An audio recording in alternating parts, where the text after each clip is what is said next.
de vous retrouver en ce dimanche soir pluvieux, à Paris en tout cas.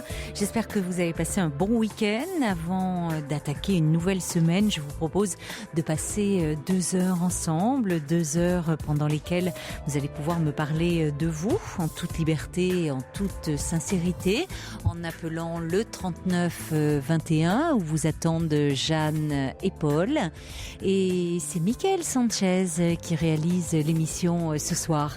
Et bien sûr, vous pouvez y participer également en adressant dès maintenant vos mails sur le site europe1.fr ainsi que vos SMS au 7 39 21 en les commençant par le mot nuit. Europe 1, Caroline Dublanche.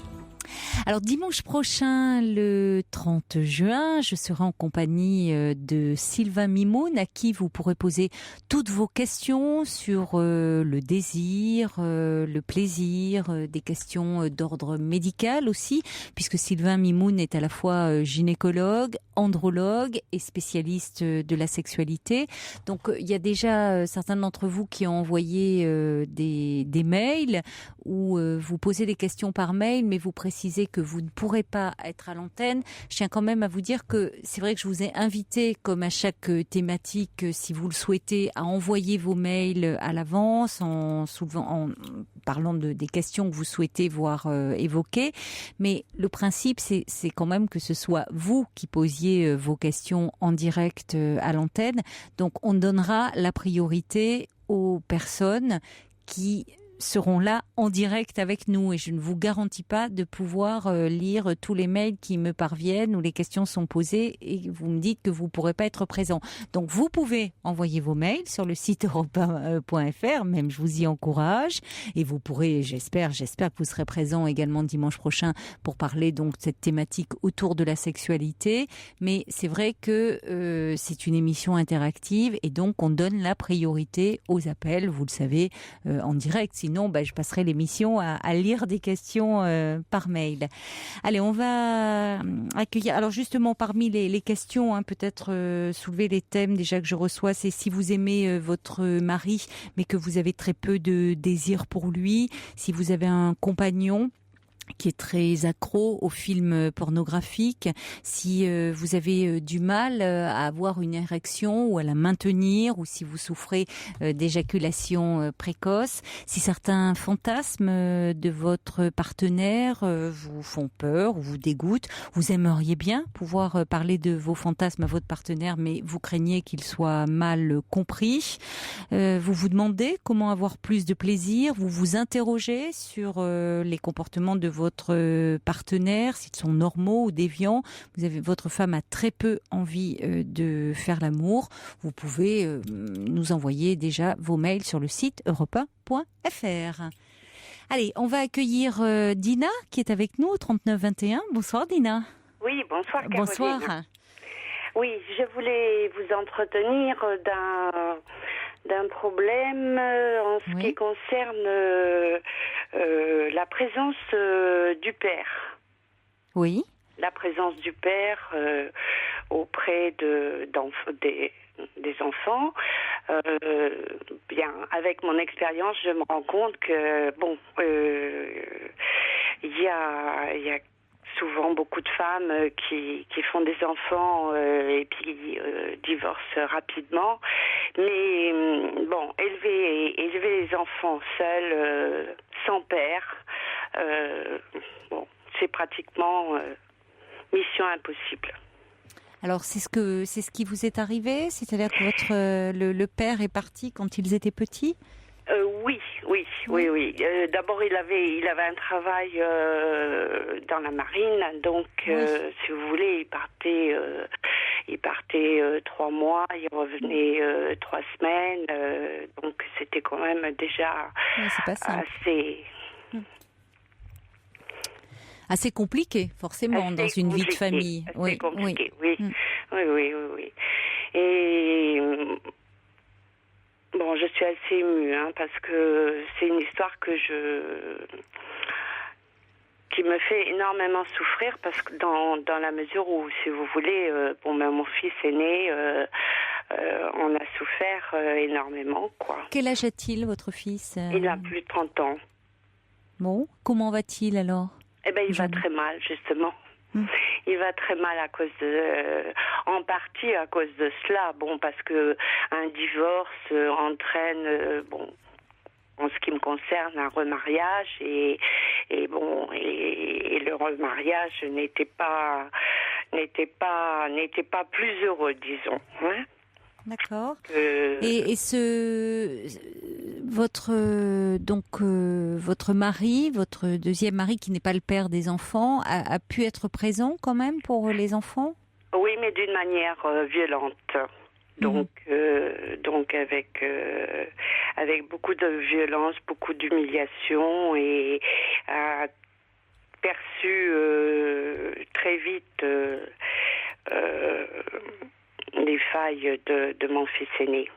Et d'un autre côté, si vous voulez, lui avait 2 autres enfants en bas âge, et les miens étaient très beaux. Alors, vous savez, quelquefois, ça entraîne des jalousies, donc par rapport aux siens. Et donc, d'un autre côté, lui n'avait pas ses enfants et il ne les voyait pas, quoi. Et vous en étiez aperçu qu'il avait ces comportements, où vous dites qu'il humiliait, violent vis-à-vis de votre fils? Ça, c'est pas du tout fait tout de suite. Oui. Et je n'étais pas forcément présente puisque je travaillais en même temps. Donc, je m'en suis pas rendu compte tout de suite. Et comment, qu'est-ce qu'il a, votre fils, aujourd'hui? Vous dites qu'il va pas bien. Qu'est-ce qu'il a? Ah ben, comme tout homme qui n'a pas eu de père, il y a une faille immense. Oui, mais mais encore, c'est-à-dire pas de repère, manque de confiance en soi, manque d'estime de soi, qui entraîne des peurs et qui entraîne une dépression éventuelle.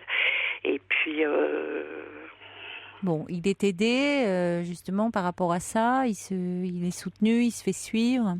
Oui, c'est suivre, oui. Bon, oui, c'est suivre, mais enfin, je suis quand même obligée quand même de voir cela avec lui. Et ce qu'il y a, c'est qu'il n'y a absolument pas de communication avec son père. Mais pourtant, je vois que vous avez dit au Standard que le père était revenu vivre dans votre ville. Oui, alors justement, ça fait 15 ans qu'il est revenu vivre dans la région. Et donc, je pensais qu'il pourrait s'occuper de ses enfants. Et pas du tout. Donc, il payait pas de pension alimentaire, il ne les prenait pas pendant les vacances, il les prenait pas un week-end sur 2. Quand j'entends des pères qui sont tellement tristes et tellement désemparés de ne pas pouvoir voir leurs enfants ou de ne pouvoir les voir qu'un week-end sur 2, une fraction de vacances, je me dis il y a quelque chose que je ne comprends pas. Ou alors il était parce qu'il a eu 2 autres enfants, lui aussi, en se remariant. Après, il a eu 2 autres enfants qu'il prenait régulièrement là pendant les vacances et dont il payait la pension alimentaire à sa seconde femme, quoi. Oui, donc vous vous demandez pourquoi il a eu ce comportement-là. Je me culpabilise un petit peu. J'essaie de rechercher le pourquoi du comment, quoi. Bon, d'accord, il était jeune, mais oui, vous avez raison, il n'a pas été père au même moment dans sa vie et ça peut correspondre à quelque chose pour lui. Il était peut-être davantage prêt à être père au moment où il a eu ses enfants avec sa seconde épouse. Malheureusement pour vos enfants. C'est-à-dire qu'il était à un moment de son histoire, de son parcours de vie où il était davantage... où il était prêt à s'investir dans la paternité, ce qui n'était pas forcément le cas quand vous l'avez rencontré. Oui. Quoique, à 18 ans, il a mis quand même à la porte son fils. sont de. Bon, donc vous voyez, il faut pas non plus idéaliser. Il faut pas non plus idéaliser. Et la petite. De toute façon, vous savez, Dina, vous vous interrogez, vous refaites l'histoire aujourd'hui, mais votre fils, il a eu à se construire et à continuer à se construire avec cette histoire-là. Vous pouvez pas lui donner un père qu'il n'a pas eu. Il doit faire avec ce père absent. Bon. Et ça ne veut pas dire qu'il peut pas non plus ne pas du tout se construire. Et ouais, même s'il y a des manquements, même s'il y a des failles, ça ne veut pas dire que ça fera toujours un homme bancal, fragile. Vous voyez, il peut travailler aussi là-dessus. Ce qui compte aussi, c'est la façon dont vous lui avez parlé de ce père. Parce qu'au départ, ce père était absent, certes, mais du fait de son métier. Donc ça c'est important aussi. C'est pas donc je sais pas c'est pas la même chose que alors parce que ça peut être valorisé ça. C'est-à-dire un père qui est parti sur les mers. Vous dites qu'il était bon dans la marine. Vous voyez, l'enfant peut même s'en faire, même s'il est absent, une figure de héros. Il peut se construire un père dans sa tête. En cela, il y est aidé parfois par le discours que la mère tient sur son père, parce que ça aide aussi la façon dont la mère parle du père. Donc peut-être que vous parlez de ce père absent, bon, mais ce que vous évoquez dans votre second mariage avec cet homme qui a été humiliant, qui a été dans les violences vis-à-vis de votre fils, est peut-être encore plus déstabilisant, je ne sais pas. Enfin, vous voyez, c'est un ensemble de choses. Oui, c'est vrai. De toute façon, aujourd'hui, votre fils, il a affaire avec cette histoire. C'est lui qui doit, vous voyez, se construire. Est-ce qu'il est demandeur vis-à-vis de vous? Qu'est-ce qui fait que vous... Non, il est demandeur vis-à-vis de son père, mais son père raccroche ou quand mon fils lui laisse des messages, il rappelle plus tard et il ne lui accorde une demi-heure dans un café tous les 6 mois, donc voilà, alors qu'il y a de grands besoins et mon fils maintenant il est en fin de longue durée, donc du point de vue travail, si vous voulez, du point de vue financier, il va être dans une situation assez très précaire, quoi. Très précaire. C'est-à-dire que vous voudriez que le père l'aide aussi financièrement? Non, il l'aide pas du tout. Mais vous voudriez. C'est ça quand vous dites qu'il est dans une situation précaire. J'aimerais qu'il participe. Oui. Mais donc son père, il le voit, mais de façon très épisodique. C'est-à-dire qu'il se sent, Alors il le voit. Alors parce que mon fils a été plusieurs fois hospitalisé et quand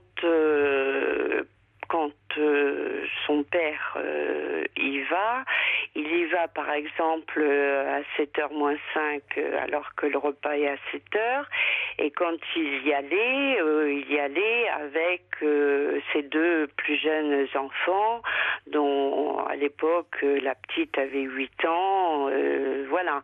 Et il ne va jamais voir son fils seul en tête à tête pour avoir une conversation de père à fils.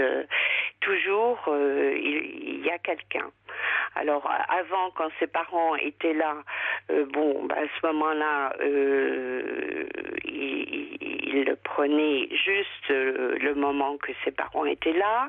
Quand son frère est là, c'est pareil, mais c'est une fois puis maintenant ses parents sont décédés, donc je veux dire que c'était pour faire bien, vous voyez, moi je m'occupe de mes enfants. Oui, mais le problème, Dina, c'est qu'aujourd'hui vos enfants sont adultes. Donc, voyez, vous en parlez encore comme si c'est... Oui, non, mais d'accord, il est fragile psychologiquement, mais vous en parlez encore comme s'ils étaient enfants. Soit il y a quelque chose à faire quand ils sont dans l'enfance, dans l'adolescence. Mais là, votre fils, il a plutôt à faire aujourd'hui avec cette absence de père. que vous attendez, mais bien sûr, parce que vous en parlez encore comme s'il y avait quelque chose de l'enfant. Vous voyez, quand vous dites il le prend quand les parents sont là, parce que vous en parlez encore vous-même comme d'un enfant, et comme si vous étiez encore, comme si vous attendiez, ce qui n'a pas été fait pendant ces années. Comment voulez-vous que le père aujourd'hui agisse en tant que tel vis-à-vis d'un homme? Parce que en face de lui, il a l'image d'un homme de 30 ans. Quand même si dans sa tête, j'entends bien qu'il a de grandes failles, de grandes fragilités. Mais attention de ne pas l'entretenir aussi, votre fils, dans cet aspect qu'il a à attendre quelque chose de son père. Parce que ça aussi, ça peut le mettre dans une attente qui le fait espérer des choses qu'il n'obtiendra pas. Et c'est presque encore plus douloureux. Parce que c'est ce que je vous disais tout à l'heure aussi, Dina. Oui. C'est qu'un père peut être absent. Oui.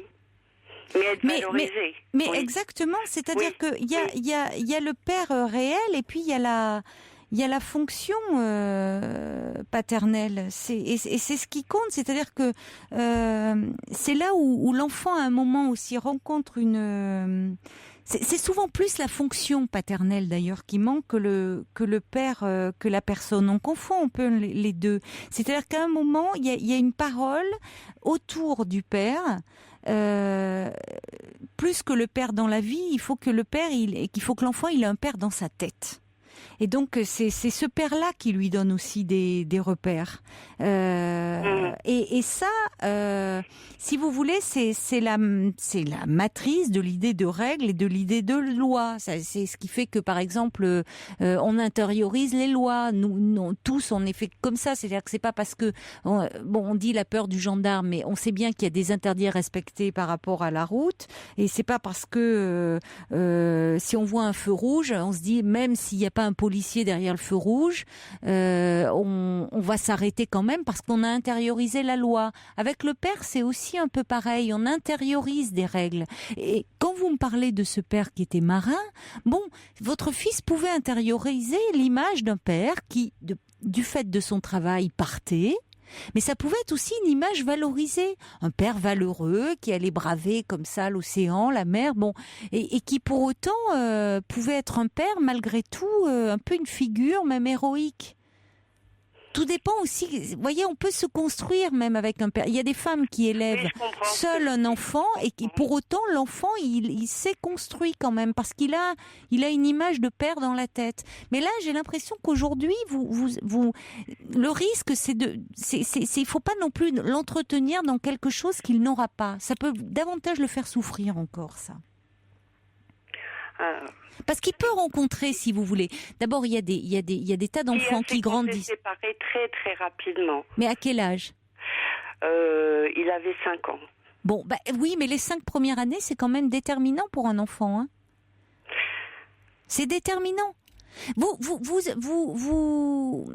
Attention si vous voulez, votre fils, il faut aussi l'accompagner maintenant parce que sinon, vous le maintenez, même s'il a travaillé sur cette histoire et sur ses manques, de ne pas l'entretenir aussi dans le fait de petit garçon qui va rester malheureux toute sa vie parce qu'il n'a pas eu de père. Ah oui. C'est le risque, si vous voulez, d'entretenir aussi ça. Vous voyez, même si je ne nie pas, si vous voulez, il ne s'agit pas de nier qu'il y a un manque, sinon il ne serait pas en attente comme ça après vis-à-vis de ce père. À demander, à le rencontrer, et bien sûr que ça doit être douloureux pour lui.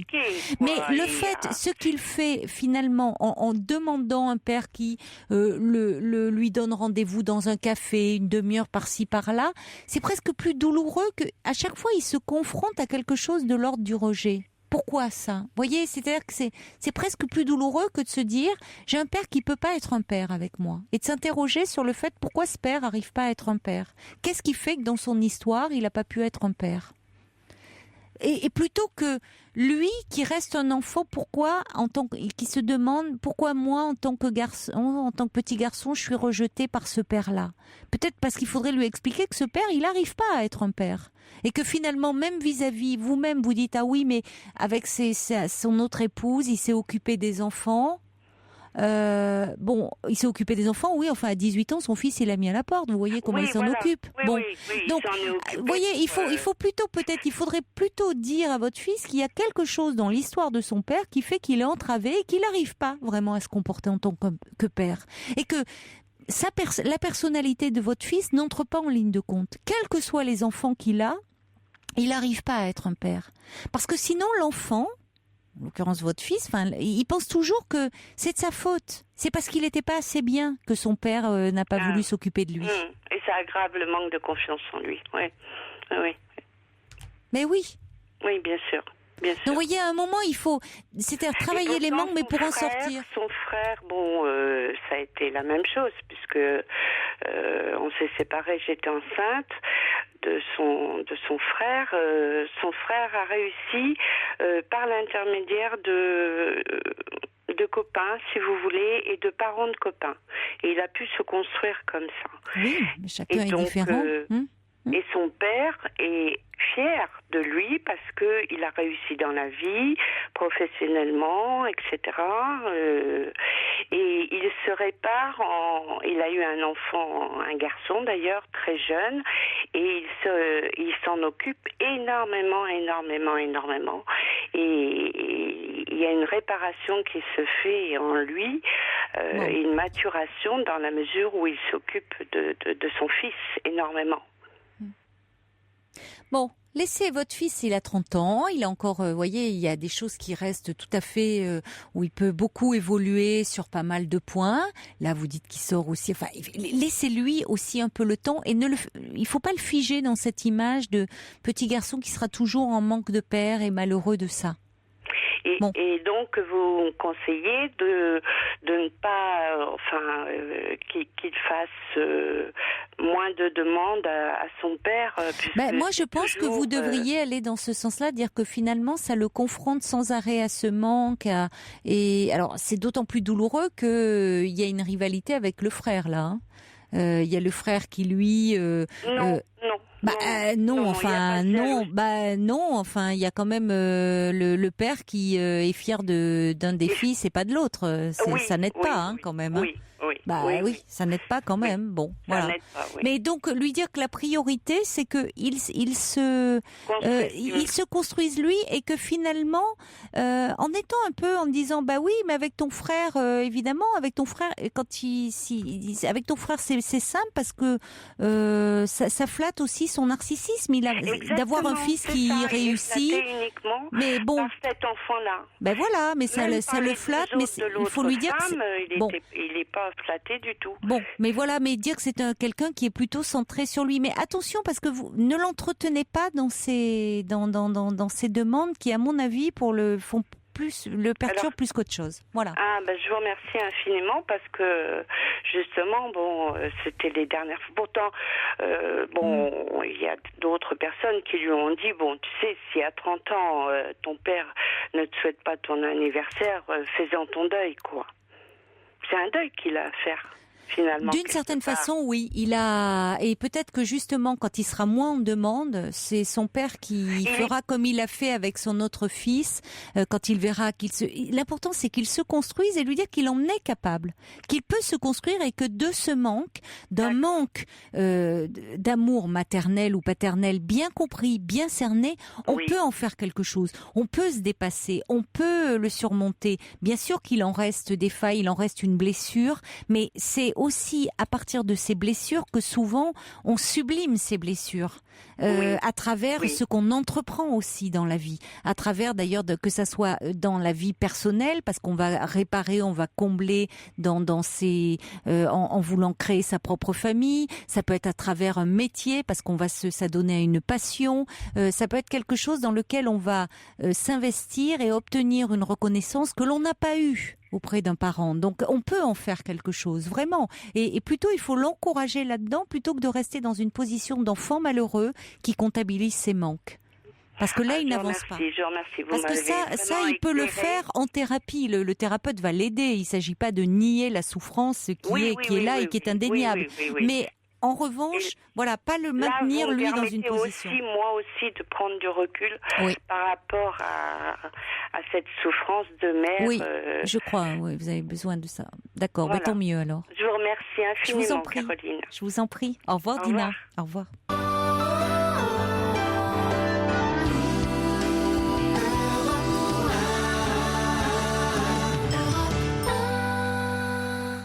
Bonsoir, Patricia. Bonsoir Caroline. Bonsoir.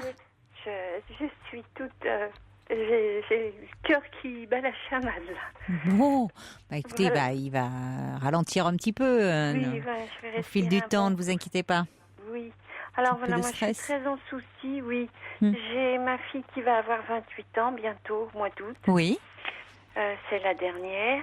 J'ai eu 3 enfants. Donc elle est sur le sud, à Perpignan. Mhm. Elle est très loin. Moi, Oui. je suis en Bretagne, je viens d'emménager en Bretagne.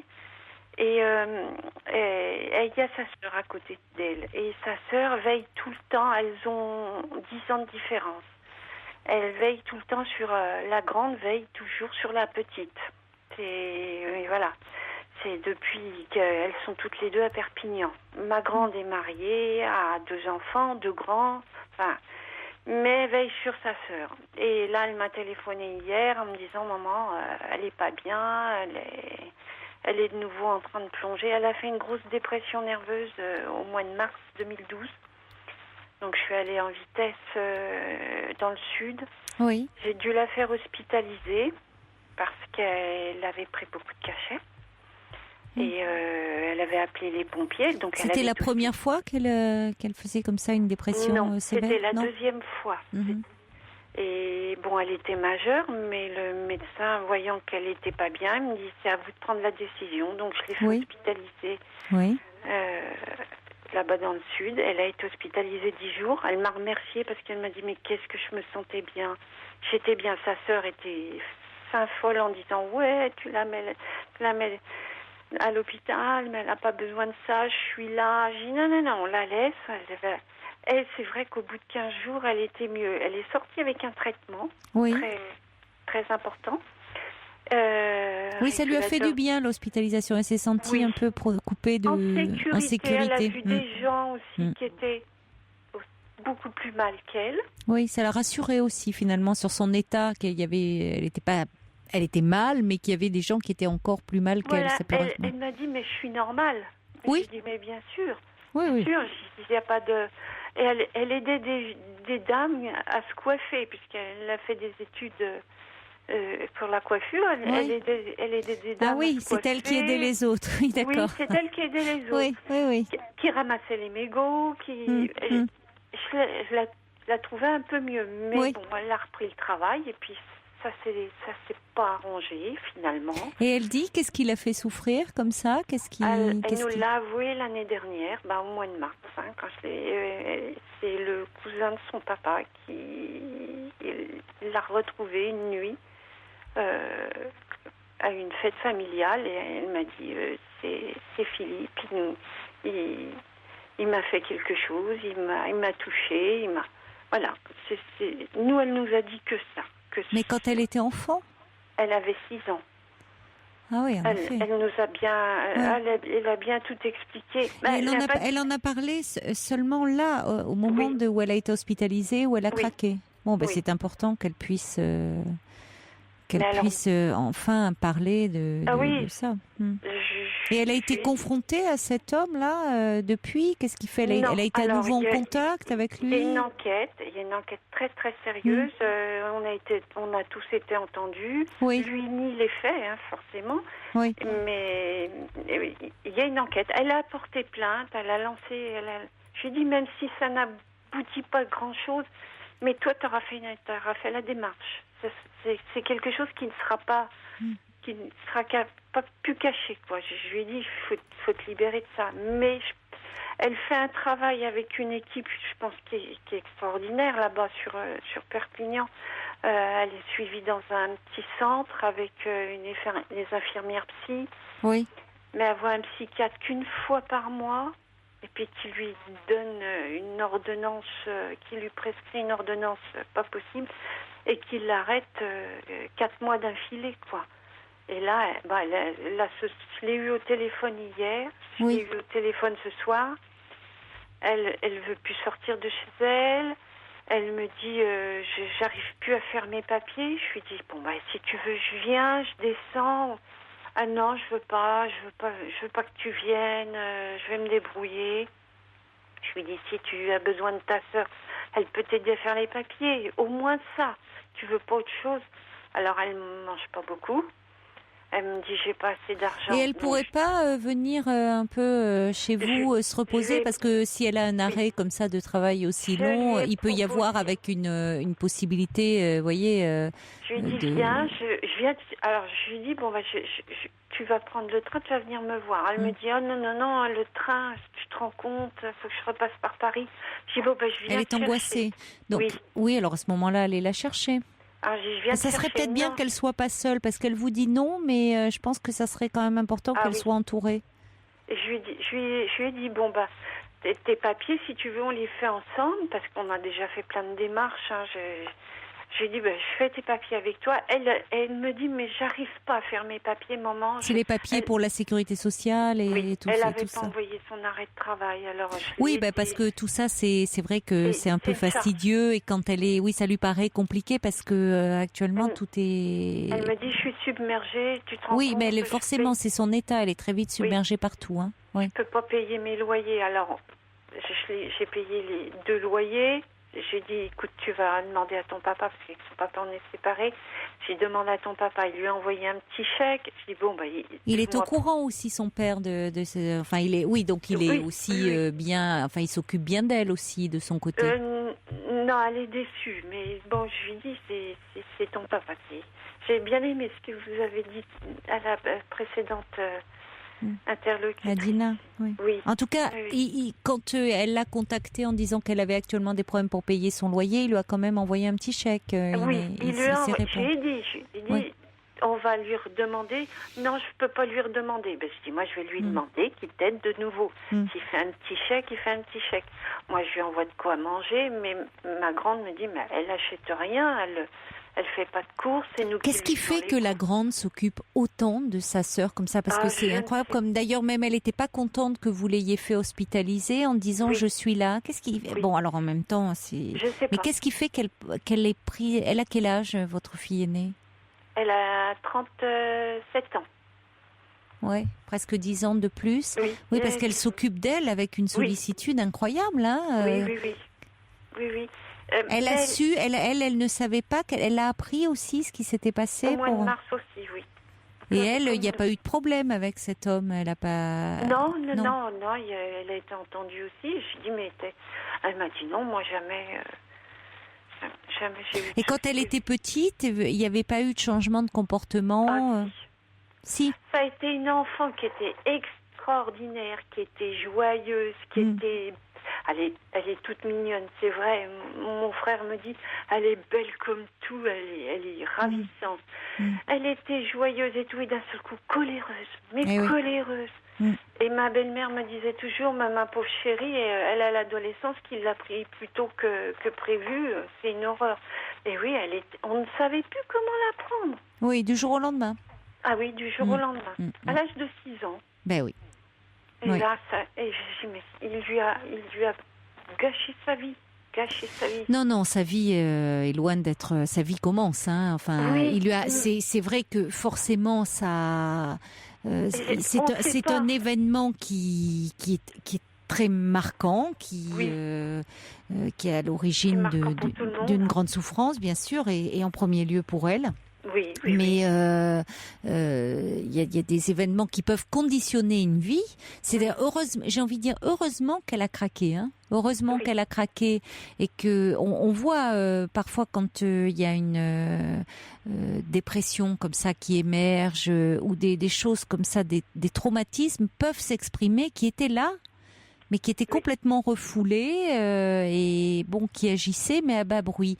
Donc parce que c'est finalement une chance, parce que ça va permettre de soigner cette plaie béante, quoi. C'est comme il y a quelque chose. Enfin, il faut vraiment nettoyer. Il y a des choses à nettoyer, à assainir, à quelque chose qui était là comme si c'était, je sais pas, comme quelque chose du pu qui se répandait à l'intérieur du corps, pour prendre une image comme ça, et qui gangrénait tout.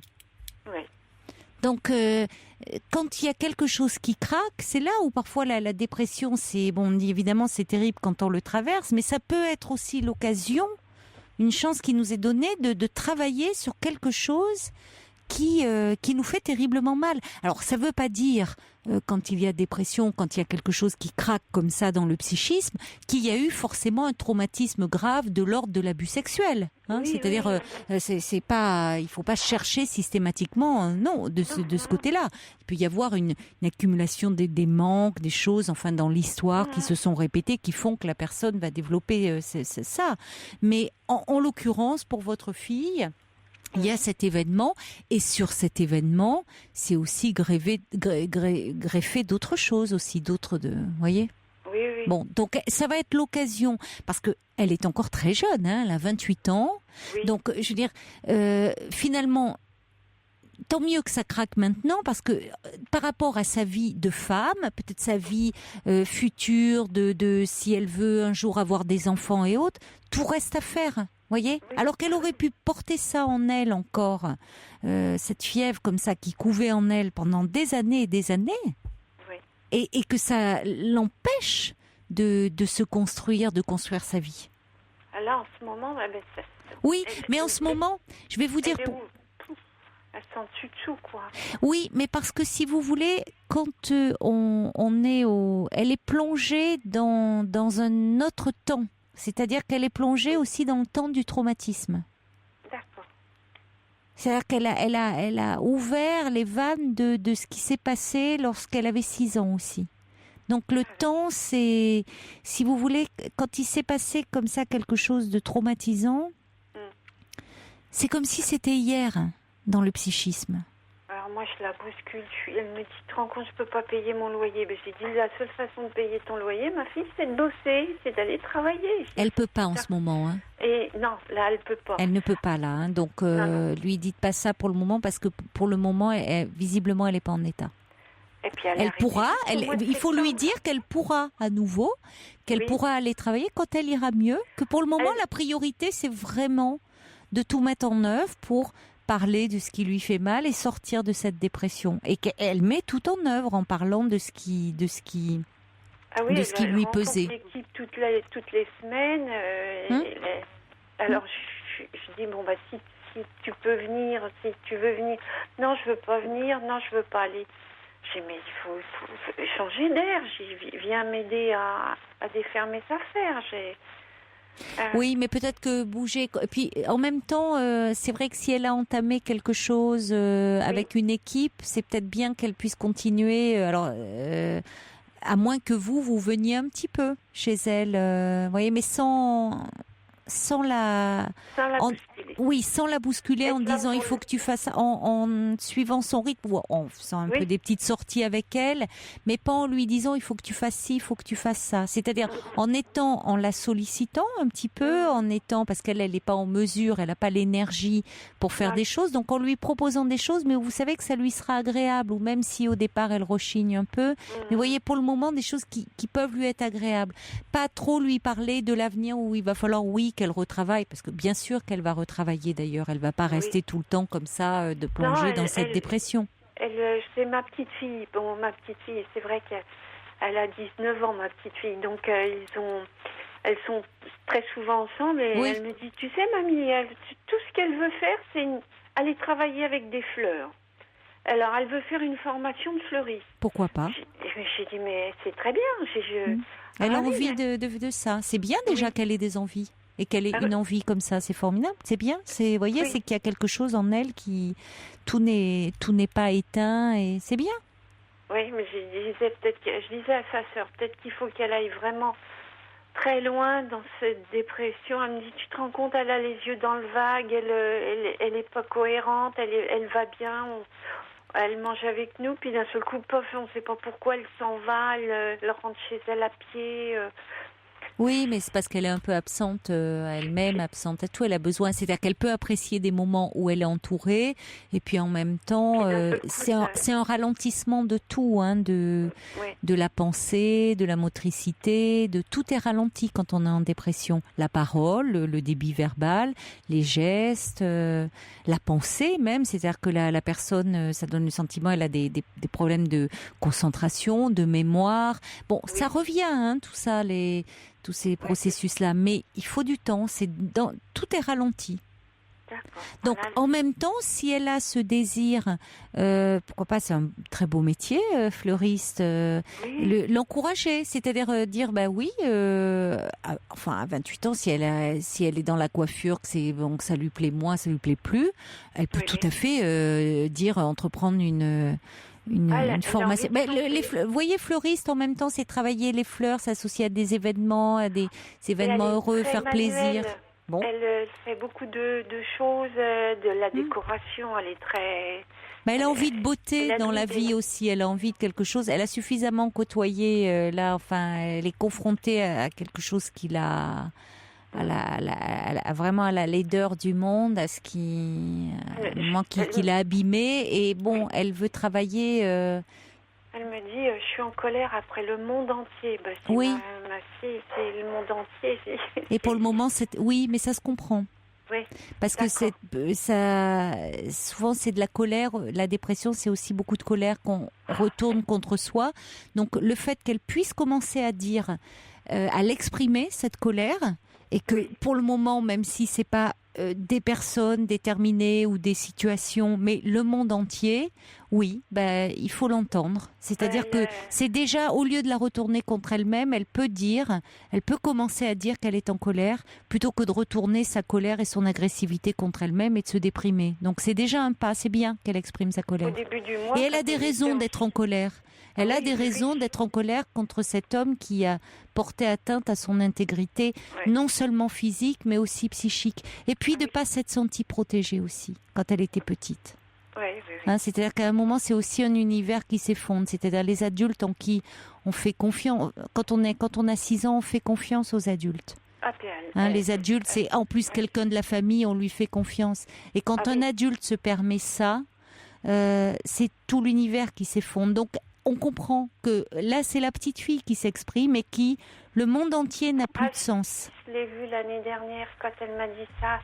C'était mon petit bout, quoi. C'était mon petit bout qui me disait, maman, tu t'es rendu compte de rien, je suis venue me blottir contre toi dans le lit, mais j'ai pas pu te le dire et puis tu l'as pas compris.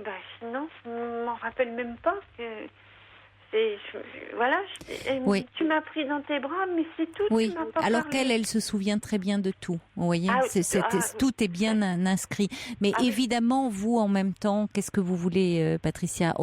Des parents ne peuvent pas imaginer que de telles choses peuvent arriver. Donc, c'est comme ça. Aujourd'hui, l'important, c'est que vous soyez auprès d'elle et que vous l'entouriez. Et que vous croyez aussi, si vous voulez, ne la poussez pas en lui disant, fais ci, il faut que tu bosses, il faut... Voilà, entourez-la, accompagnez-la, et surtout faites-lui confiance, parce que c'est très bien, à un moment, elle peut mettre des mots sur ce qui lui fait mal, elle peut commencer à exprimer sa colère, donc il n'y a pas de raison qu'elle avance pas et qu'elle guérisse pas de ce qui la faisait souffrir et d'autres choses, et qu'un jour elle devienne fleuriste comme elle a envie. Donc ayez confiance vraiment par rapport à ça. Bon courage. Merci beaucoup. Bon courage, Patricia. Merci, Caroline. Au revoir.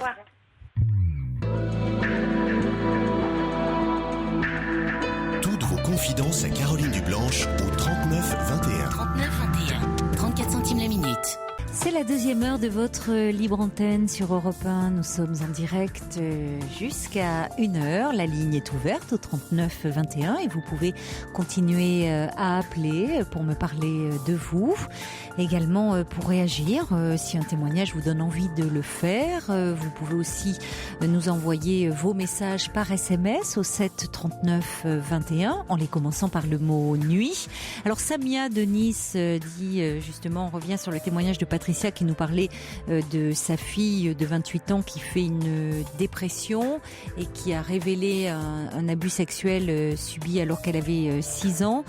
Samia dit j'ai fait une dépression et c'est vrai que c'est important d'être entouré et au quotidien il faut beaucoup de temps et de patience. Voilà, et puis également vos mails sur le site europe1.fr. Bonsoir Sébastien. Bonsoir. Bonsoir. Alors, je vous appelle parce que depuis 1 an et demi, je suis avec une personne avec qui ça se passe pas très très bien. Les gens à qui j'en ai parlé ont qualifié cet individu comme manipulateur. Au début, tout se passait très très bien les premiers mois, avec beaucoup d'attention de sa part, beaucoup de présence, beaucoup de mots gentils. C'était très étrange. C'était vraiment dans la séduction, voilà. Et à un moment donné, il a commencé à me dévoiler un autre visage avec des reproches, des mots très blessants, c'est pas évident d'en parler parce que c'est Oui. Qu'est-ce qui est pas évident pour vous d'en parler? C'est justement par rapport aux paroles qu'il utilise vous concernant. Vous trouvez que c'est des paroles assez dégradantes, assez... Dégradantes, oui. En fait, j'ai complètement perdu confiance en moi. Je sais plus trop où je vais. J'arrive pas du tout à m'en séparer. J'arrive pas à m'en débarrasser. Tous mes amis autour de moi ne comprennent absolument pas pourquoi je suis encore avec. D'autant plus que moi-même, je tiens pas un discours très élogieux le concernant. Je me rends compte que il fait des choses, il me dit des choses qu'il ne devrait pas faire. Oui. Malgré cela, je reste accroché à lui. Alors. Oui. Vous vous interrogez pourquoi vous, alors que vous êtes conscient qu'il dépasse les bornes, comme on dit familièrement, enfin que il n'est pas bienveillant du tout à votre égard. Pourquoi vous n'arrivez pas à vous détacher de cet homme qui ne vous veut pas du bien, on pourrait dire comme ça, pour résumer un peu rapidement? Oui, c'est ça. Alors, on m'a donné plusieurs théories. Il y a la théorie du bad boy, la théorie où c'est vrai que lorsqu'on est face à une personne qui a tendance un petit peu à nous tourner le dos ou réussir à nous faire qu'on lui court après, c'est vrai qu'on a la fâcheuse tendance à vouloir quand même s'accrocher et puis ça donne un côté... ça donne un côté un peu mystérieux et puis on a envie de comprendre les choses, de savoir pourquoi et le côté inaccessible aussi est très attirant. Alors pourtant j'ai eu d'autres relations, je n'ai pas eu que lui, j'ai même eu des relations plus longues de 5 ans, de 6 ans. À un certain moment, je me rendais compte que ça n'allait plus et qu'il fallait arrêter, alors que lui, je me rends compte que ça ne va pas du tout. Et qu'il faudrait absolument que j'arrête. Et j'ai l'impression que je suis en train de me détruire dans cette relation-là. À ce point-là si vous voulez des exemples que je vous donne, si vous voulez que je vous donne des exemples de choses qu'il m'a déjà dit, il m'a déjà dit simplement que j'étais pas beau, que j'étais pas intelligent. Il m'a également dit qu'il s'il s'était mis avec moi au tout début... c'était simplement parce que ça faisait longtemps qu'il était célibataire et qu'il voulait voir si ça pouvait marcher. Le jour où il m'a vu la première fois, il n'est pas tombé dans les pommes. Quand quelque chose ne va pas, je le fais quasiment chier. En fait, c'est ce qu'il me dit. Je le fais chier, que je réagis comme une femme. Bon, désolé, hein. Je vais avoir cette sensibilité-là, j'en sais rien. Bref, que... tout le monde en prend pour son grade avec lui, les hommes, les femmes. Ah oui, tout le monde, hein. Oui, tout le monde. Qu'il n'est pas amoureux, qu'il m'aime bien.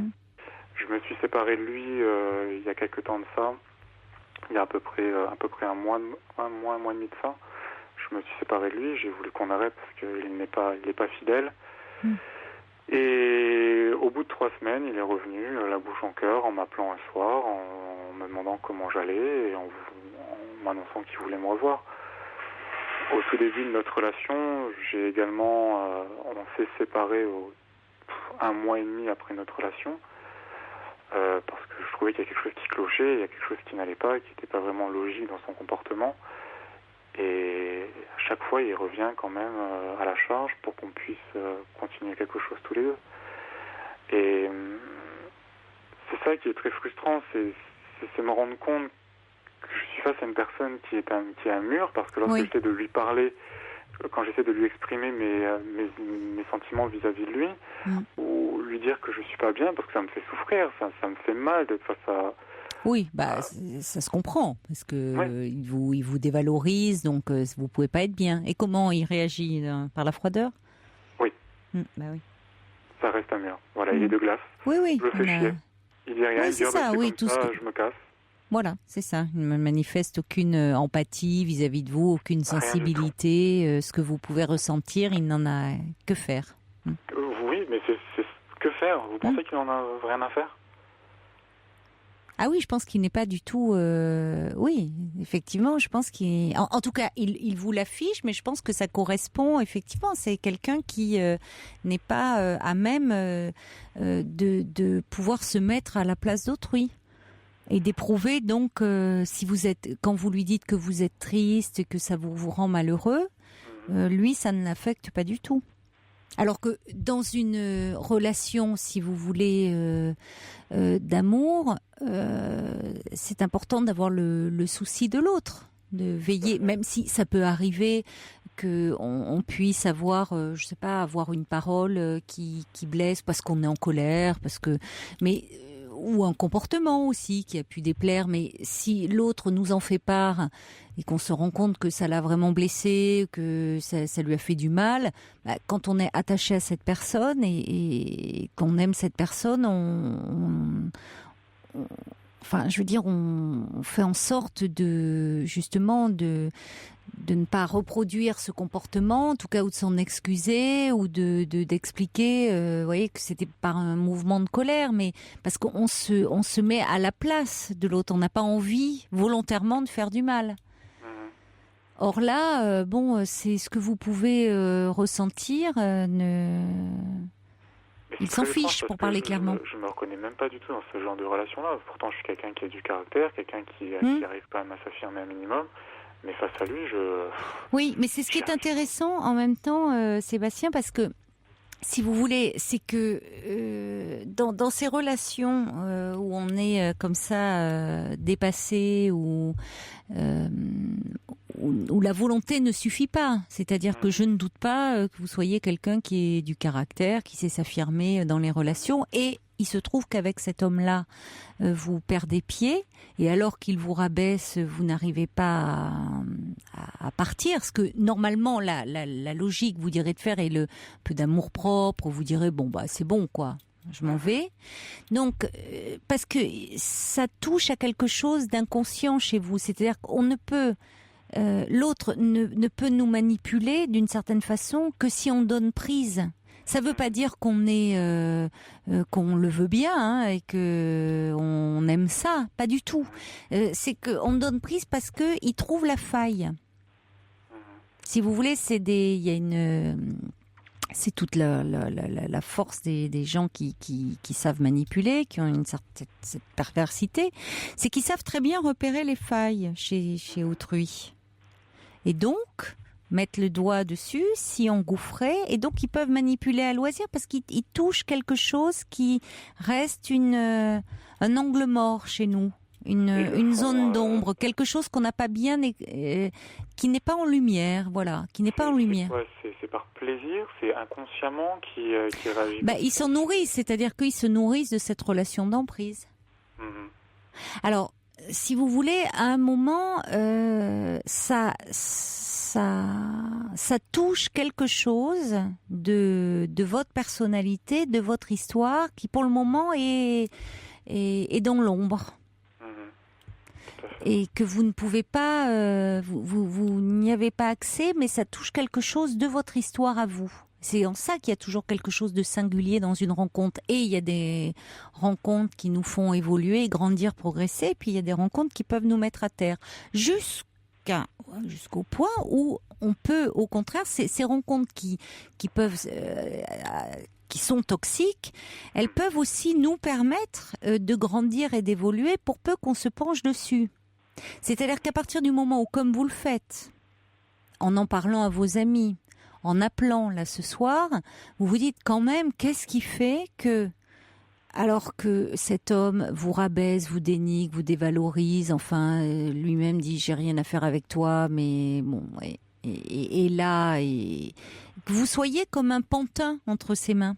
Vous voyez, comme si vous n'aviez plus aucune force, aucun amour propre, aucune volonté. Et ce qui est étonnant, c'est qu'il n'y a rien de jouissif de pouvoir manipuler les gens de cette façon-là. Si. Après... Si, non, parce que vous n'avez pas cette perversité-là. Donc, oui. Évidemment, pour vous... Pour moi, la logique des choses, c'est lorsqu'on n'est pas bien avec quelqu'un ou qu'une personne ne nous plaît pas, on ne reste pas avec pendant bien un sûr. an et demi. Absolument pas. Et d'autres c'est évident. qu'il peut avoir, c'est-à-dire que ça m'est déjà arrivé de vouloir le prendre dans mes bras, et il a une réaction de rejet. Hein. Il fait vraiment... il s'écarte, vous savez, il m'évite. Enfin, c'est vraiment très étrange. Un soir, j'ai voulu avoir un rapport avec lui, et j'ai commencé à m'approcher de lui. La réaction qu'il a eue, c'était mais qu'est-ce que tu es en train de faire? J'avais l'impression que j'allais l'agresser sexuellement. C'est vraiment des réactions qu'il a qui me... Et autant, il va y avoir d'autres moments qui sont pourtant pas, qui sont courts finalement, où il va être gentil, attentionné, mais pas comme au début. Au début, c'était sur plusieurs jours, donc les premières semaines, ça se passait plus ou moins bien. C'est-à-dire qu'il était en bas de chez moi, à jeter des cailloux à ma fenêtre, à essayer de faire un remake de Roméo et Juliette pour qu'il puisse monter me voir. Aujourd'hui, c'est plus du tout ça. Aujourd'hui, c'est complètement le contraire. C'est vraiment des moments des moments agréables qu'on va passer ensemble. Ce sera sur quelques heures. Il y a d'autres choses qui est très bizarre venant de sa part. C'est lorsque je me sens bien, que je me sens heureux, et il le voit, il y a une réaction chez lui qui fait qu'il va tout bousiller. Ah, mais ça, oui, mais ça, c'est classique, hein. Oui. Mais il arrive à faire en sorte il ne supporte pas de vous voir heureux. Oui, il arrive à faire en sorte que lorsqu'on se prend la tête, que je culpabilise. C'est même pas lui.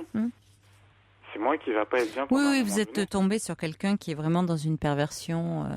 Il ne peut pas supporter de vous voir heureux. Ça, lui, c'est caractéristique. C'est-à-dire à partir du moment où vous êtes bien, où vous êtes heureux, lui, il va mal. Hein. Ça peut même le mettre hors de lui, en colère.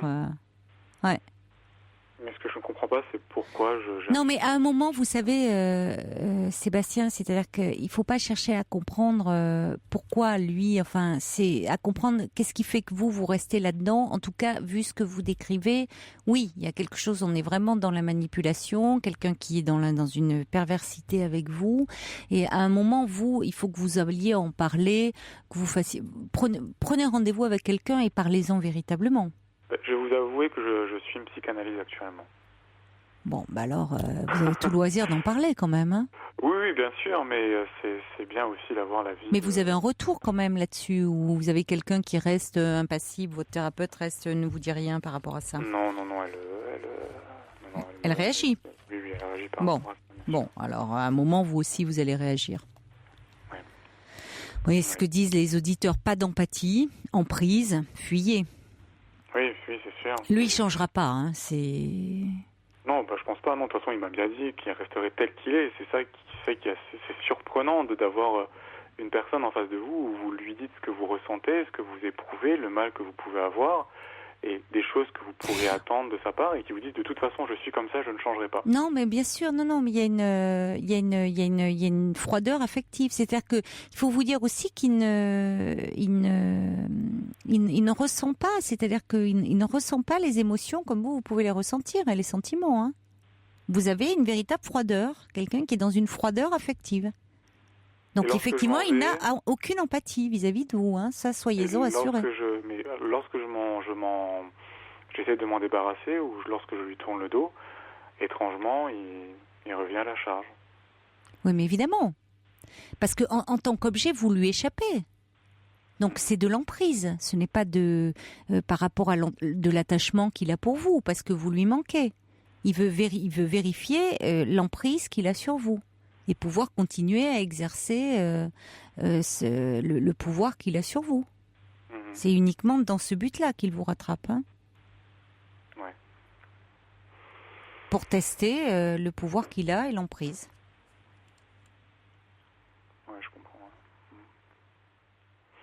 Oui, c'est pas évident de réussir à... Non, parce que quand on fonctionne pas comme ça, évidemment, on est dans une autre dimension.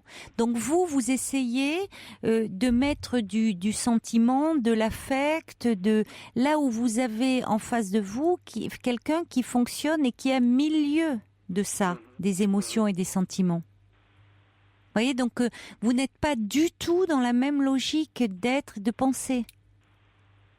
Vous êtes en face de quelqu'un qui, on le voit bien, enfin, n'importe qui, quand vous êtes même, d'ailleurs, ça sera un ami ou même quelqu'un dont vous n'êtes pas très proche, vous voyez quelqu'un de malheureux, vous n'avez pas envie vous lui dites pas, tu m'ennuies, pour être resté correct. Enfin, vous voyez, vous faites preuve d'un minimum d'altruisme, d'empathie. Bon, mais c'est à des milieux de lui. Il s'en fiche, parce qu'il ne ressent pas. Après, je veux pas, on a l'antenne, je veux pas non plus peut-être utiliser certains mots un peu... Enfin, ce que je veux dire, c'est que parfois j'ai un peu la sensation d'être battu psychologiquement. Ah mais oui, vous avez raison. Et lorsque mon bourreau, quelque part, me présente des excuses, je lui pardonne facilement, et s'il n'est pas autour de moi, je me sens perdu. Oui, mais c'est pour ça, Sébastien, qu'il y a quelque chose, ça met au jour quelque chose de votre histoire qu'il est important vraiment de cerner et de comprendre. Parce que c'est en ça que cet homme vous permet de voir pourquoi vous plongez autant, et il ne peut y avoir emprise que parce que vous donnez prise à ça. Oui. Il n'a que le pouvoir que vous lui donnez, cet homme. Parce que vous avez, le pouvoir de dire stop du jour au lendemain, et vous le savez. Vous n'y parvenez pas pour le moment parce qu'il y a quelque chose dans votre histoire qui fait que cet homme représente quelque chose, un type de relation que vous avez déjà connu par le passé. Et que vous êtes en train de répéter. Il faut savoir quoi. Avec qui, comment, vous voyez ? Il faut savoir pourquoi vous tombez là-dedans. Les relations que j'ai eues précédemment avec d'autres hommes, ça se passe pas. Non, mais je parle pas d'autres. Je parle pas de vos relations amoureuses. Il faut chercher plus loin que ça. Oui, je vous parle pas de vos relations d'amour, je vous parle de beaucoup plus précocement, oui, dans votre histoire d'enfant. Il y a quelque chose à comprendre là. D'accord. Parce que cet homme n'est qui est une pâle figure d'un représentant, de quelqu'un qui a été important pour vous dans votre histoire, enfin, avec qui vous avez connu ce type de relation, ou dont vous avez pu être le témoin de relations de ce type aussi, hein. Donc, réfléchissez, élaborez là-dessus. C'est comme ça que vous allez pouvoir vous détacher de cet homme qui, effectivement, ne vous veut pas du bien, ça c'est certain. Mais c'est en comprenant, en sachant d'où vient justement le fait que je m'accroche à cette histoire-là, me permettra de m'en dégager. Ah ben, c'est en comprenant finalement ce que représente cet homme, qu'est-ce qu'il incarne, une autre figure. Hein. Vous êtes en train de rejouer quelque chose de votre passé. Quoi ? Avec qui était, de quoi avez-vous été témoin? Est-ce que il y a eu une relation comme ça où il y avait quelqu'un qui était dans la position de la proie fascinée par le serpent qui s'apprête à le piquer? Vous voyez, il faut voir qu'est-ce qui s'est passé qui fait que vous restez dans cette position-là, parce que c'est quand même le cobra là qui vous pique, qui s'est prêt à s'abattre sur vous, et vous restez dans cette position fascinée, hein. Mais je m'en veux quelque part dans le sens où je continue à rester avec quelqu'un. Mais parce que je vous dis, parce qu'il y a quelque chose d'inconscient, donc vous en vouloir ne fait que pour le moment tourner en rond, parce que vous pouvez pas vous en vouloir de quelque chose que pour le moment vous n'avez pas pu mettre au jour. Vous voyez, qui est encore inconscient. Et c'est pour ça qu'il y a des rencontres, toutes toxiques qu'elles soient, qui peuvent à un moment nous aider à progresser, parce qu'elles mettent en lumière des aspects très sombres de notre histoire qu'on avait complètement refoulés. Et finalement, ces histoires-là ne sont qu'une réactualisation d'un passé. Quand on a compris ce qui est en jeu, la personne qui nous fait du mal, on comprend que elle vient de beaucoup plus loin, et du coup, on lui retire tout pouvoir, parce qu'à un moment, on lui dit au revoir, quoi. Salut. Ouais. Et tu m'atteindras plus. J'ai encore de l'espoir, pas de l'espoir, mais c'est vrai que je m'acharne peut-être à... Non, alors avec lui, je peux vous, vu ce que vous décrivez de cet homme, ne comptez pas qu'il change. Hein. Franchement, vu ce que vous décrivez, non. Lui, il changera pas. Vous vous allez évoluer et comprendre des choses. Mais lui, non, très peu probable. Il y a quelque chose quand même d'une mécanique bien perverse là. En espérant que ça ne dure pas encore des mois. Pour vous, j'espère que ça ne durera pas trop, ça c'est certain. Non. Ouais, que vous vous abîmiez pas dans cette histoire davantage. Oui, c'est sûr. Bon courage, Sébastien. Merci beaucoup. Bon courage, au revoir. Merci, au revoir. Pour rejoindre Caroline Dublanche, appelez le 39 21, 34 centimes la minute. Bonsoir Stéphane. Bonsoir Caroline. Bonsoir. Bonsoir. Mais écoutez, ça fait moi, plaisir, je croyais que vous étiez en vacances, Jeanne m'avait dit. Oui, je suis en vacances. Alors, je devais partir dans les Vosges, oui. mais je ne suis pas parti. Ah bon Parce que j'avais c'est votre maman qui est dans les Vosges, non? Comment? C'est votre maman qui est dans les Vosges? Oui. Oui. Non, mais là, le truc, c'est que j'avais un... J'ai un ami, parce que là, moi, je travaille, je suis dans l'Oise. J'ai un ami qui faisait une marche pour la mucoviscidose. Oui. Et donc, j'y suis allé et donc je suis pas parti parce que en plus il y avait une concentration moto, il y avait des motos qui étaient là et moi j'aime beaucoup la moto. Et puis donc, je ne suis pas parti. Et comme j'ai des vacances en août, je vais partir plutôt en août. En fait. D'accord, on est ravis parce que je disais, tiens, ça fait un petit moment qu'on n'a pas eu de nouvelles de Stéphane. Elle me dit, il va être en vacances pendant 15 jours. Vous voyez, oui, c'est vrai, c'est ce que j'avais dit. Exactement, je vous suis de loin, mon cher Stéphane, voilà. Et vous allez partir où en août? En août, je vais partir dans les Vosges, je vais voir ma mère. D'accord, vous allez voir votre maman. Ouais. Bon, alors en attendant, comme ça, vous avez plongé un petit peu, vous êtes allé nous chercher vos trésors de 78 tours. Je vais vous passer un 78 tours d'avant-guerre. Ouais. Le titre, c'est le bonheur est entré dans ma chambre et l'amour a bondi dans mon cœur. Waouh, quel programme! Mais bon, alors là, ça sera pas chanté, ça sera à l'accordéon, mais bon, alors bien sûr. Vous allez nous le chanter! Ah non, je ne chante pas, Caroline. Comment? Non. Comment vous connaissez alors les paroles? C'est ce qui est écrit sur l'album? Parce que je l'ai entendu chanter déjà. C'est dommage parce que c'est beau ça. Enfin, ouais, je veux dire. C'est vrai que c'est beau. Ah ouais, c'est beau. Mais là, le problème, c'est que c'est une version instrumentale que j'ai. Bon, attendez, on va s'en contenter. On va pas faire les difficiles en plus, hein. Bien sûr, mais bon, alors, comme vous le savez, Caroline, oui. Comme vous avez un timing, je vous en passe 1 minute seulement. Hein. Oui, c'est sympa. Tout le disque, comme je fais d'habitude. Hein. D'accord, Stéphane. Donc, alors, bon, il faut que je prévienne le petit là, Mika là, qui sort, parce que je sais pas si vous a eu encore, parce qu'à chaque fois ça change. Le dimanche, on n'a pas les mêmes, donc. Ah d'accord. Donc je sais pas si Mika vous a eu. Déjà, c'est un 78 tours. Je préviens, il était. Ah si, vous avez enregistré, donc il connaît. Je le vois bien concentré. Ouais. D'accord, il va y avoir droit aujourd'hui encore. Allez, c'est reparti. Même donc, punition. C'est parti. Donc, écoutez, Caroline, je vais vous envoyer ça.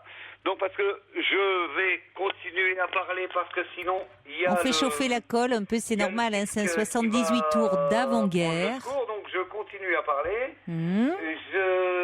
Voilà, c'est parti. On est parti. Allez, on est parti pour.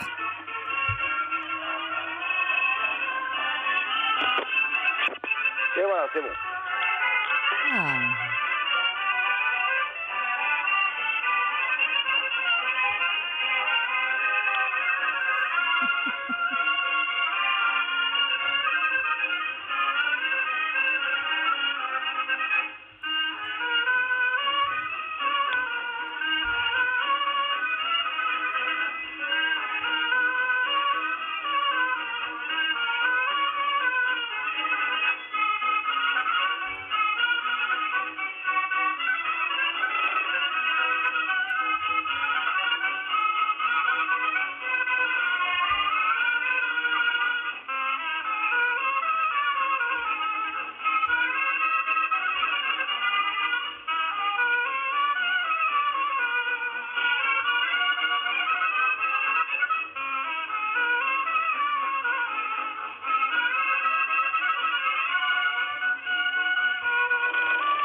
Bon, bravo Stéphane, merci pour ce moment plein de bonne humeur. C'est vrai que c'est gai, c'est entraînant, ça donne envie de danser. Mais franchement, la prochaine fois, vous nous faites la même chose, mais en chantant. Hein.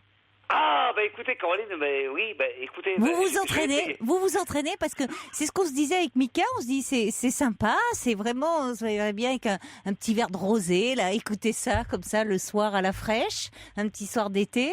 Mais je trouve que, voilà, moi j'aime bien, ça manque, il faudrait que quelqu'un chante. Ou alors on va demander à Stéphane Beaugrand, tiens, il pourrait chanter là-dessus, je pense. Hein. J'ai des disques chantés, mais... Et d'ailleurs, j'aimerais vous dire, Caroline, et à tous les auditeurs... C'est Christophe Beaugrand, d'ailleurs. Je sais pas, Stéphane Beaugrand, minuit 35, moi, il y a n'importe quoi. Mais Christophe Beaugrand, il pourrait nous faire, là, le Jukes Beaugrand, voilà, nous faire un petit truc. Oui, ouais. J'aimerais vous dire, Caroline, et puis ainsi qu'aux auditeurs, quand ils entendent le petit couinement, là, oui. C'est quand j'arrête le plateau, en fait. C'est un frein, ça fait kick. Ah mais c'est ça, parce que par moment ça part un peu dans les aiguilles, on dirait que ça fait un peu faux d'ailleurs même. Oui, parce que écoutez Caroline, c'est une mécanique qui a 100 ans ça d'ailleurs. Attendez, c'est génial, si on était dans le même état de marche à 100 ans, nous, moi je voudrais bien, je signe tout de suite. Voilà, exactement, donc c'est une mécanique qui a 100 ans, donc c'est pas toujours très précis. Bon alors, est-ce que vous, pour la fête de la musique, là vendredi, vous étiez dehors là avec vos 78 tours? Oui, je l'ai sorti dans la rue. C'est pas vrai. Ça a plu. Ça j'imagine. Oui. C'est génial. Vous l'avez sorti. C'est sorti en plus. Vous l'avez fait prendre l'air. Il y a un gros pavillon, j'ai une grosse trompe, donc ça plaît bien. Vous avez une grosse pavillon, trompe. Même les gamins, ils ont jamais connu ça. Non, mais attendez, c'est beau. Mais c'est vrai que c'est beau en plus. Hein. C'est vraiment, c'est un bel objet, quoi, vraiment. Et alors, il y avait les gamins autour, il y avait il y avait des petits gens plus âgés, qui avaient 7-8 ans. Ouais. Comme ils me voyaient remonter mécaniquement, à tourner la manivelle, parce que forcément, faut tourner la manivelle. Il y avait des petits qui étaient ils avaient envie de tourner la manivelle, évidemment. Ouais. Mais bon. Moi, je suis content parce que maintenant il y a beaucoup de petits qui ont des clés USB, des machins comme ça, mais ça leur plaisait quand même. Oui, c'est ce qui est génial. Des petits de 7-8 ans qui étaient contents de regarder ça. Oui, ils étaient quand même émerveillés par votre, on dit un gramophone. Oui, un gramophone ou un phonographe. Un phonographe, d'accord. Oui. Ouais, mais c'est génial, à l'ère des clés USB, c'est vrai que ça fasse encore rêver, qu'il y ait de la magie. Oui, et puis, mais je vois même... vous deviez détonner, le soir où on entend poum, poum, poum, poum, les soirs de la fête de musique. Voilà. C'est vrai que vous, au moins... Qu'est-ce que tu fous de ça? C'est 1920, on n'en a rien à faire. Si, non, mais moi c'est important, moi j'aime bien. J'aime bien avoir des 78 ans. Et je veux dire, vous faites toujours un grand plaisir à ceux qui nous écoutent parce que y a Patricia qui dit ça me rappelle ma grand-mère qui dansait sur cette air-là et moi-même ça me donne envie de danser. Merci à vous, cher monsieur, dit-elle, amitié. Et elle dit Val, voilà la musique de Stéphane, la fête de la musique continue. Il y a quelqu'un qui dit merci d'appeler. Vous êtes un vrai rayon de soleil par ce dimanche hivernal. C'est un vrai plaisir. Merci à vous. Poupille qui dit merci pour cette musique d'avant-guerre. Et Ridan qui dit avec vous un 78 tours vaut une éternité. Merci à vous. Quelqu'un qui me dit une petite danse. Virginie dit joli programme, j'adhère. Merci d'être là. Dit Margaret. Gully Girl qui dit est-ce que vous partez avec vos carillons en vacances? Est-ce que votre maman, elle en a comme ça? Elle a des carillons un peu partout dans les Vosges. Elle en a, elle aussi, un peu partout. Ça vous vient de là ou pas? Non, moi, la plupart que j'ai eu, je les ai eus en Picardie où je travaille. Ah oui, d'accord. Ouais. Alors, il y a Cathy qui a une demande. Elle dit, est-ce que vous pourriez trouver la très belle chanson des Blés d'Or pour la prochaine fois? Vous connaissez? Je ne l'ai pas. J'aimerais bien la voir, mais je ne l'ai pas. Et puis, il y a Zach qui me dit, on dit qu'un disque détune quand ça paraît faux. Vous connaissez l'expression? Oui, enfin, il détune, c'est-à-dire que ça dépend. C'est parce que y a des disques qui sont décentrés, c'est-à-dire que si le trou n'est plus très rond, oui, le disque fausse. Et oui, en ce cas-là, il détune. D'accord. Bon, Oui. en tout cas, encore un message qui dit magnifique musique. Eridan qui dit rien ne vaut le craquement du vinyle. Bon, vous nous faites toujours, c'est vrai, un grand plaisir. J'ai envie de dire, pas de dimanche soir sans vous. C'est vrai, vous êtes vraiment notre rayon de soleil. C'est un plaisir, vraiment. Hein, mais je pensais pas que ces vieux disques grinçants vous voyez, plairaient à tout le monde. Ouais, écoutez, à tout le monde, je sais pas, mais en tout cas, beaucoup. Il y a Aurida qui dit trop fort ce Stéphane, je l'embrasse. Aurida qui habite dans l'Oise. C'est vrai qu'il y a, bon, à chaque fois, c'est un moment de joie comme ça. Vous faites du bien, vous apportez du bonheur. Voilà. Donc on est ravis. Tant mieux. Donc à un prochain dimanche, mon cher Stéphane. Voilà, je vous embrasse. À bientôt. Au revoir. Je vous fais un gros bisou. Moi aussi. Au revoir. Au revoir. Jusqu'à 1h sur Europe 1, Caroline Dublanche. Bonsoir Delphine. Oui, bonsoir. Bonsoir. J'appelle pour en fait avoir des conseils ou je sais pas exactement, en fait. D'accord. Ça fait pas longtemps que je fais partie d'une association qui doit donner, qui fait de l'aide aux devoirs à des enfants malades. Mm-hmm. Et en fait, je sais pas, j'y suis allée il y a 2 semaines et après j'ai été contactée dans la semaine pour prendre contact avec deux familles ou 2 enfants. Et la semaine dernière, en fait, je suis allée voir j'avais rendez-vous on m'avait contacté pour suivre une jeune de 4e qui est hospitalisée pour un problème cardiaque et en attente de greffe cardiaque. Ah oui. Et en fait, on n'a pas beaucoup d'éléments, c'est-à-dire que c'est un bénévole de l'association qui nous dit on a pris contact avec nous et donc moi j'ai appelé le bureau des infirmières et puis j'ai pris un rendez-vous avec la jeune et j'y suis allée c'était jeudi et en fait quand je rentre dans la chambre donc elle avait de la visite et puis je dis je suis là pour le soutien scolaire en maths quoi. Et alors vous auriez vu la tête qu'elle a fait quoi. Elle n'était pas du tout au courant et puis bon, on l'avait pas prévenue, elle n'était pas demandeuse.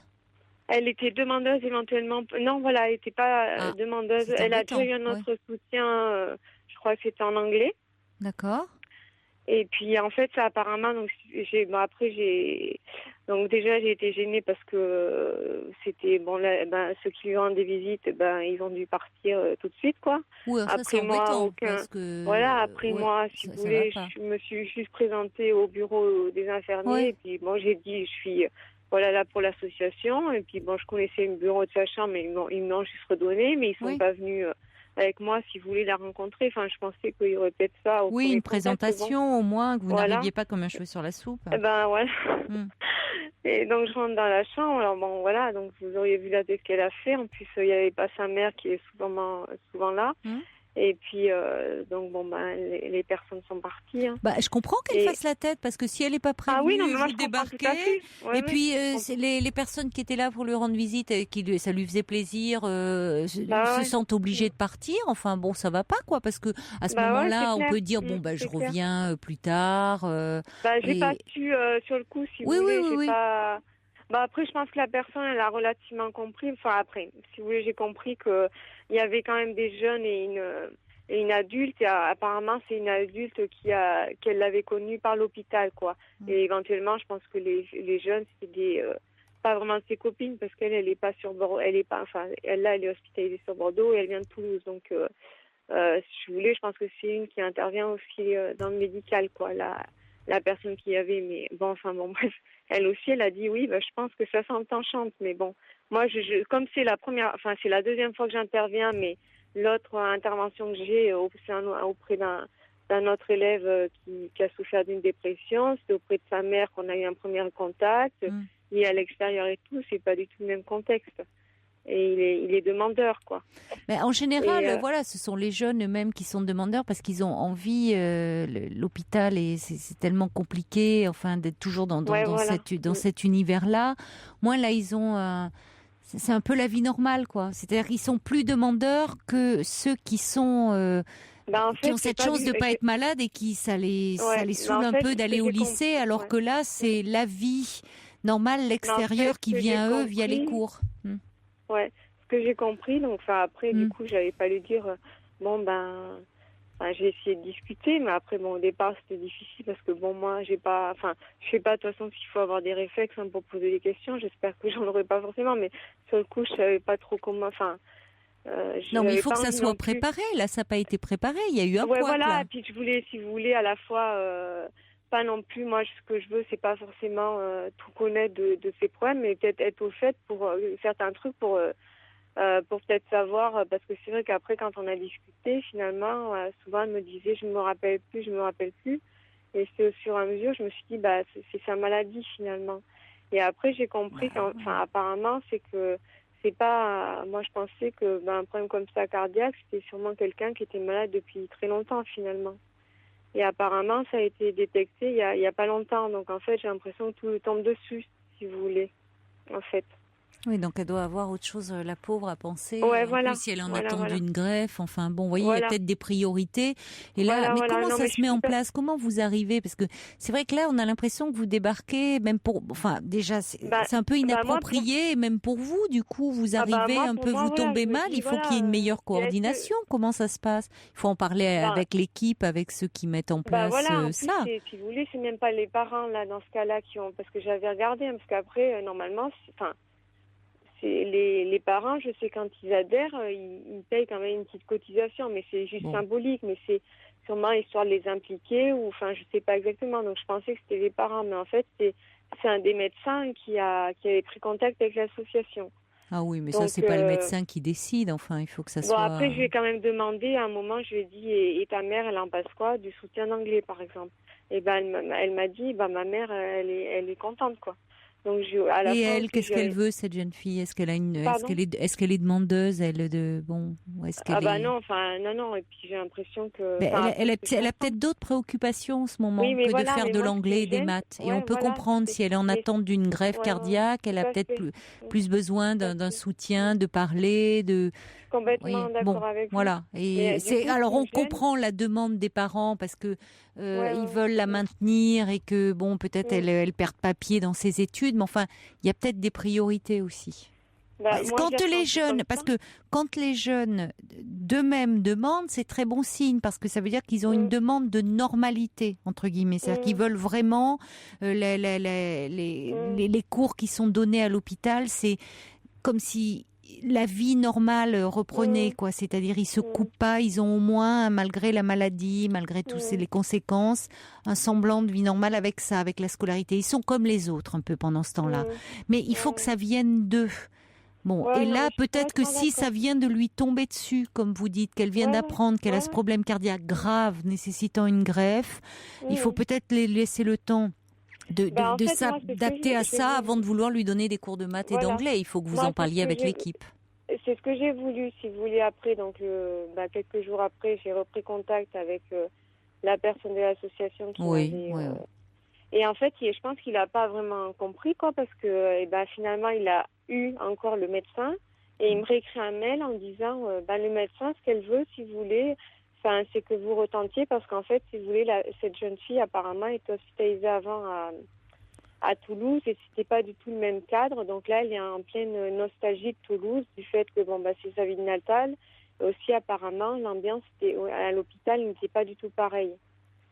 Et là, mais il faut. Et alors à ce moment-là, il faut demander une réunion d'équipe parce que elle est nostalgique. Peut-être que dans l'équipe, elle est nostalgique de quoi? De ce qui se passait dans le service. Mais c'est pas au médecin de demander. Mais non, mais c'est pas au médecin de demander un soutien. Si vous pouvez dire que ça c'est. Vous avez eu le sentiment que c'était pas sa demande. Vous voyez, c'est quand même. Il faut qu'il y ait une coordination. Visiblement, ce qu'il n'y a pas là. Donc auprès de l'association, c'est vous aussi à dire auprès de l'association, puisque vous travaillez quand même au sein d'une association, que l'association, c'est pas parce que vous recevez un mail que vous devez revenir dans la chambre comme ça de cette jeune fille et rebelote, on refait et à nouveau un problème. Donc le médecin demande, mais c'est pas qu'au médecin de demander. Quelle est la demande réellement de la jeune fille? Et sinon, elle m'avait donné le portable de sa mère. Est-ce que c'est Mais qui vous a donné le portable de la mère? La jeune fille. Mais pour quelle raison elle vous a donné le portable? À la fin, je lui ai dit, parce que moi, justement, quand j'ai vu ce décalage entre ce que je faisais là et quand on a eu le temps de discuter, je lui ai dit, parce que moi, je savais... Et vous le faites, ça? Vous contactez les parents, parfois? Non, justement, moi, je l'ai pas fait. Je me demandais... Non, mais est-ce que vous en parlez dans l'association? Parce que j'ai l'impression qu'il y a un problème de coordination. Oui, justement, vous débarquez, comme vous dites, Delphine. Donc, ne prenez pas d'initiative personnelle. N'appelez pas la mère pour qu'après ça vous retombe dessus. Voyez ce qu'il est possible de faire avec les familles. Parce qu'à ce moment-là, on voit bien, vous débarquez et vous êtes un peu perdu et ça se comprend parce que vous êtes prise dans des demandes contradictoires. Donc c'est au niveau de l'association, vous dites que vous avez senti que la jeune fille n'était pas du tout demandeuse. Bon, d'accord, vous avez été là. Il y a le médecin qui demande, mais là, dites-vous que vous ne vous sentez pas de revenir à nouveau voir cette jeune fille alors que vous avez senti que c'était pas sa demande. Donc, qui voit un peu, qui clarifie, au besoin qui rencontre le médecin. Pourquoi le médecin souhaite tant que ça se mette en place? Alors peut-être que le médecin a raison parce qu'il faut il faut d'abord faire connaissance parce que d'abord on n'arrive pas comme ça en disant tiens voilà aujourd'hui taxe et soutien de maths, soutien scolaire, il faut faire connaissance déjà, mais ça veut dire que c'est présenté au moins ça lui, alors que si elle a le sentiment que ça lui est imposé, évidemment elle va vous dire non. Bon. Donc c'est à voir au niveau de l'association, ça. Parce que le médecin elle fait cette demande en fait parce qu'apparemment elle est très décalée, la fille. C'est-à-dire que pour faire passer ses journées plus rapidement, apparemment, si vous voulez, elle dort tard et comme ça, du coup, elle se réveille tard. Et en gros, ces journées, ça commence qu'à partir de midi, quoi. Oui, mais peut-être que cette jeune fille, elle est aussi un peu déprimée. Et qu'elle aurait peut-être besoin davantage de parler de ses angoisses. Et on peut comprendre si elle a que d'avoir pour le moment des cours de maths et des cours d'anglais. Vous voyez, il y a peut-être ce qui ne veut pas dire que dans quelque temps, ça ne sera pas une très bonne chose pour elle de pouvoir, bien sûr, maintenir sa scolarité parce que, je vous dis, normalement, les adolescents sont demandeurs, mais quand ils vont pas trop mal, c'est-à-dire qu'ils ont pu intégrer les problèmes médicaux, mais là, si ça lui tombe dessus, qu'elle est en attente d'une greffe, on peut comprendre que cette jeune fille, elle a peut-être davantage besoin d'un soutien psychologique. Eh bien, alors dites-le. Vous le dites, vous dites que vous l'avez trouvé pas très bien. De santé et j'ai bien ressenti que voilà. Eh ben, insistez là-dessus et pour que peut-être que c'est pas parce que ce médecin pense que ça serait bien qu'il y ait un cadre et tout ça. Il faut déjà voir comment elle va comment elle intègre les choses et qu'après on pourra lui proposer un cadre, mais que on n'impose pas, on propose les choses.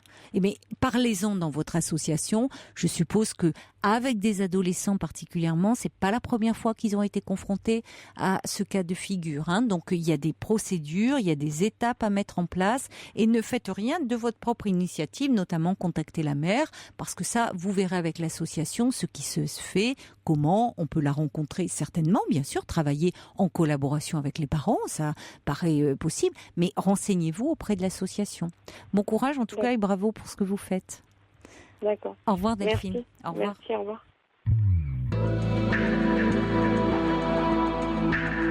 Toutes vos confidences à Caroline Dublanche au 39 21. 39 21. 34 centimes la minute. Bonsoir Patrick. Oui, bonsoir Caroline. Bonsoir. Je suis ravi de vous entendre. Moi aussi. J'avais une relation avec une femme de 42 ans depuis 1 an. Oui. Les débuts étaient euphoriques, c'est-à-dire en juillet 2012. Séduction désir pendant 5 semaines. Oui.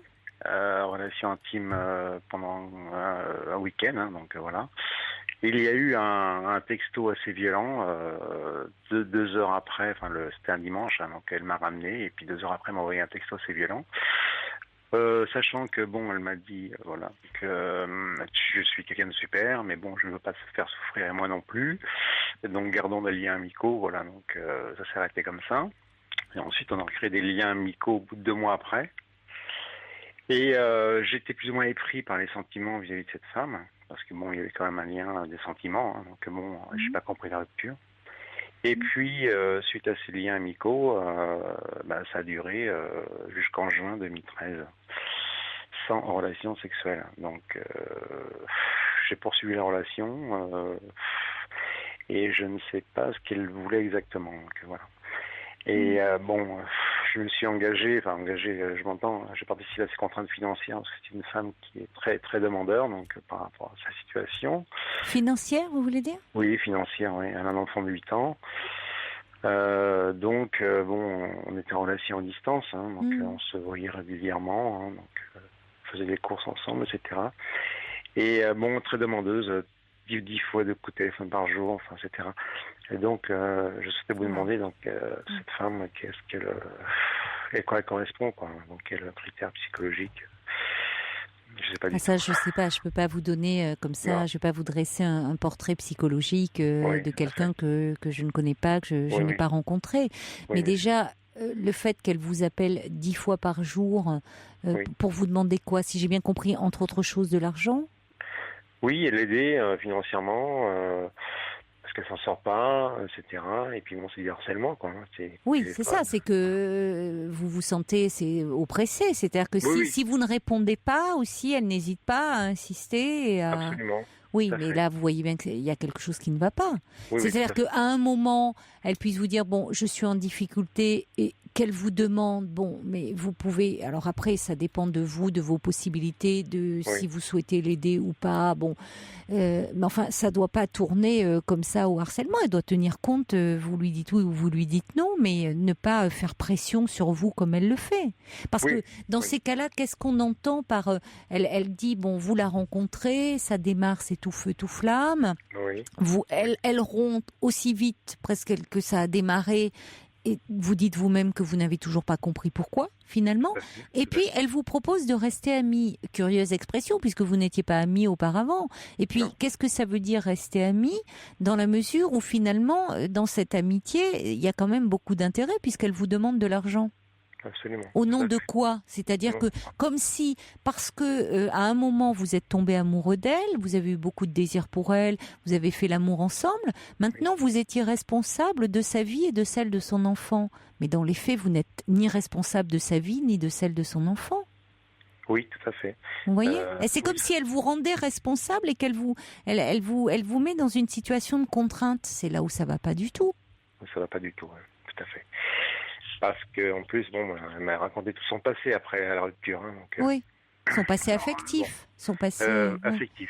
Oui. Elle a perdu sa mère à 22 ans. Son père est parti, elle était dans le ventre de sa mère. Ensuite, elle est élevée par un père adoptif. Et son fils s'est fait violer à 4 ans par le demi-frère de son mari qui est parti. Donc, voilà. Bon, c'est épouvantable, mais elle vous charge d'une histoire dont vous n'êtes pas, vous, responsable. Et Absolument. Qu'est-ce qu'elle vous fait payer, tout ça? On dirait qu'elle vous fait payer au sens propre du terme. Oui, j'ai tout pris, Eh oui. Tout pris. Mais oui, parce que c'est vrai qu'il y a une histoire lourde, elle traîne avec elle une histoire très lourde, hein, c'est indéniable. Mais vous, qui avez été un amant, et de passage finalement, tout d'un coup, elle vous charge de toute cette histoire terrible, et comme si vous deviez l'aider, et puis vous avez intérêt à l'aider. Or, c'est toutes ces souffrances, toutes les blessures, celles de son fils, enfin, je veux dire, il faut qu'elle se fasse aider. Mais c'est pas vous, tout d'un coup, c'est comme si elle avait... Vous deviez maintenant la prendre en charge, elle et son enfant. Oui, ça va pas, ça. C'est complètement ahurissant. Oui. Tout à fait. C'est délire, quoi. Pour moi, c'est, en tout cas, il y a quelque chose qui témoigne quand même d'un peu d'un déséquilibre, d'une perturbation. Oui, tout à fait. Et donc, suite... Vous n'arrivez pas à lui dire non? Si, ça y est, j'ai mis un terme il y a 10 jours. Vous avez bien fait. Je me suis permis de vous appeler pour... Oui, vous avez bien fait, Patrick, parce qu'elle vous dévore, là. Oui, absolument. Je suis un prédateur, je m'entends. Oui, j'étais dépossédé. C'est-à-dire que d'une certaine façon, elle vous manipule à l'affect, enfin à l'émotion, en disant elle a eu une vie terrible, certes, mais tout d'un coup, c'est comme si vous deviez... vous occuper d'elle et vous la prendre en charge financièrement, enfin. Oui. Mais vous n'êtes pas le père de cet enfant, vous n'êtes pas le père de cette femme, vous n'êtes pas, enfin, vous voyez, elle est adulte, elle peut demander de l'aide ailleurs. Donc vous avez bien fait. Ah, malheureusement, non, parce que je dois rendre l'antenne, mais en tout cas, vous avez très bien fait d'arrêter, vous, parce que vous aviez mis la main dans un drôle d'engrenage, là. Bon courage, Patrick, mais bravo pour cette initiative. Au revoir. Belle nuit à vous, à l'écoute d'Europe 1. Il est maintenant 1h, c'est l'heure des infos, présentée par Laurence Gontier. Bonsoir, Laurence.